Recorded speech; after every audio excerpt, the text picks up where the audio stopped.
Hi friends, I'm Tilak, you're watching TechMate Be Unique, and today we're going to see how to insert the dollar symbol on your Google Docs mobile. And if you're new to this channel, make sure to click on subscribe button below. We just quickly move on to the video. So how to insert a dollar symbol on your Google Docs mobile, I just going to show in this video. So first of all, I just opening a document, I just going to edit it. So how to insert the dollar symbol is the thing.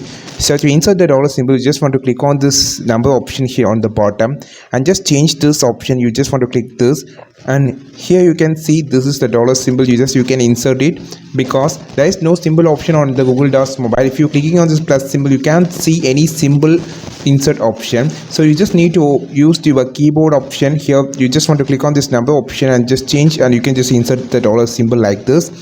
And this is how you just insert the dollar symbol on your Google Docs mobile. I think this is a short video, and I think this video helped you a lot. Like this video, share this video, subscribe this channel. If you have any doubt, you just comment below. I will make a video about it, and we will meet on next video with super valuable content. This is Tilak signing off from TechMate Be Unique. Have a wonderful day.